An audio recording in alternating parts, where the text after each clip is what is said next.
In the God of War Ragnarok trailer, we saw so many incredible scenes from the game. One of those scenes is a vision of a prophecy. As Atreus is looking at it, it disappears entirely. We know it is a prophecy because the audio description version of the trailer says this. Are you Kratos? Visions of prophecy. All that blood on your hands? We see fate itself, a prophecy changed in real time. But the question is, why? In this video, I'm going to attempt to answer that question, as I think it was the actions of Kratos that did this. First, I want you to understand the deeper story. We have to go back to blood, vengeance, and destruction. To really understand Kratos' story and how he's unaffected by fate, we have to return back to Greece.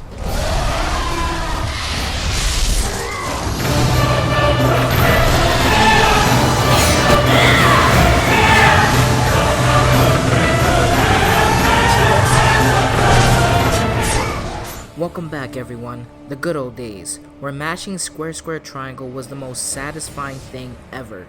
To understand how Kratos isn't affected by fate and how he's always changing it, I need to show you some dev interviews, cutscenes, and books from the original God of War novels. First, let's hear what David Jaffe and Corey Barlog have to say about Kratos and fate. How much control will man have over his own destiny? You no longer control my destiny. You do not defy fate, Kratos! Everybody's life is supposed to be mapped out. He's going to be the one person to basically not be mapped out by somebody. He's not going to let anybody, a god, a titan, or even the Sisters of Fate, control his destiny. It's kind of like the video game version of the fuck you teenage rebel song. It's like, you know, I'm gonna do my own shit. Kratos killing the sisters in God of War 2 is very significant.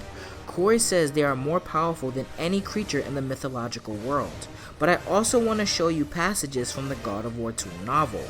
Ariel, a writer in Santa Monica, says the books are canon as long as a passage doesn't contradict the games. So we are going to use information that doesn't argue with the game's lore. In God of War 2 novel, while Kratos is on his way to confront the sisters, they are actively trying to cut and pluck his thread. However, every time they plucked his thread, the vibrations would stop way too quickly, and the thread will remain undamaged. The sisters couldn't believe it, and they were extremely frustrated, wondering why this is happening, even saying that what they were doing should have easily crippled Kratos, but it's just not working on him. Even during the fight, they went back in time. Kratos had the ability to stop them from meddling with his own past, stopping the Sisters of Fate. In God of War 3, there were 3 judges who read your future. However, the judges say Kratos' future is cloaked in shadow, meaning the judges, whose job is it to read a person's fate, could not read Kratos' future. I hope you all enjoyed that little throwback to the old God of War games, but let's fast forward a couple hundred years in Kratos' life, where he's confronting Magni and Modi. Kratos killing Magni is very significant because in the traditional mythology, Magni and Modi, that Atreus killed, were supposed to be the ones to survive Ragnarok. After Kratos killed Magni, Atreus said Magni didn't come back to life, and here is what Mimir responded with. Killed Magni? That he did. He was a god, but you killed him. Minor Aesir, perhaps, but I. And his father is Thor. No minor. Not minor at all, him. This will not go over well in Asgard. I defended us. Nothing more. I fear no judgment. Judgment, no. But if vengeance is any concern. Since when can you kill a god? So even though in the traditional myth, Magni and Modi were supposed to survive Ragnarok, it was Kratos and Atreus' actions that changed that prophecy. After Kratos killed Magni, Atreus said Magni didn't come back to life. Here is what Mimir responded with. So they are no longer the survivors of Ragnarok since they can't come back to life. After Kratos killed Baldur, Mimir said prophecy didn't count on Kratos. Here is that conversation. Before we return to Midgard, I should warn you, more time has passed than you likely realize. The snowfall that began when you slew Baldur has become something else. The stuff of omens. Omens for the coming of winter. Not just any winter, but a great winter to span 3 summers. And when it's done, Ragnarok. Aye, snow. Lots more snow. And then the end of the bloody world. In that approximate order. Another prophecy. No, brother.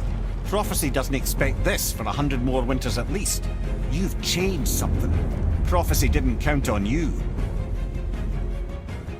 Kratos' mere existence is constantly changing prophecy, and here's one final thing to prove that.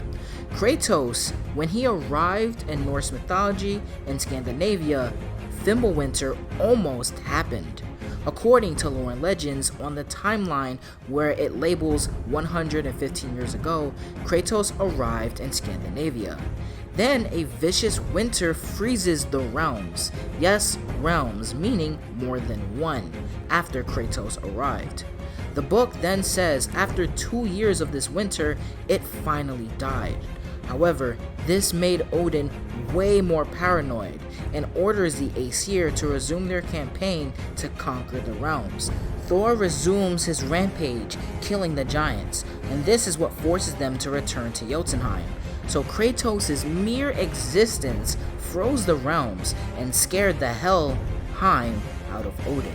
See what I did there with Helheim? Whatever. Scared the Helheim to me was a really good joke. The point is, Kratos' existence changes everything. So throughout this video, I proved to you that fate doesn't really apply to Kratos, and if Kratos wants something changed, he damn near changes it how he wants. However, what about the Jotunheim mural? It depicts the entire game, a prediction that the giants had.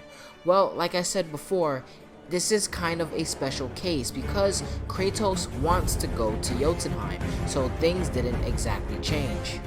Remember, the journey of God over 2018 was not to start Ragnarok or anything complex of that nature. It was simply to bring Faye's ashes to the highest peak of all the realms. Originally, they thought it was Midgard, but it ended up being Jotunheim. Kratos wanted to go there, so things didn't change. God of War Ragnarok is going to be about fate and destiny, and ultimately Ragnarok. Kratos, because of his experiences in the past, doesn't believe in Ragnarok.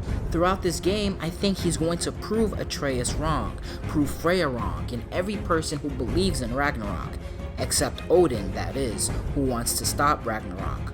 So that's why I think the prophecy is disappearing in this scene, because of Kratos and his actions and his belief that you can change fate, because fate is not written in stone. Prophecy isn't written in stone.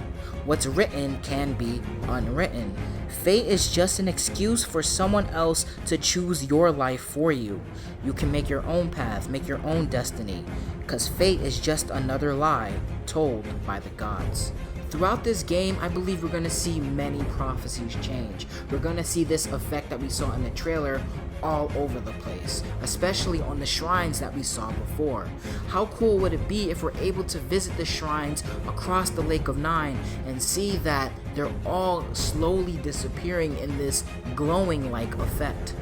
But anyways, that is really just a theory. I'm really excited to talk about this stuff. This is why I think that the prophecy that we saw in the trailer disappears. Yeah, that's all my thoughts. That's all I have to say on the topic. Make sure to like, subscribe, and all that nonsense. I'm gonna be out of here. Thank you guys and girls for listening. Deuces.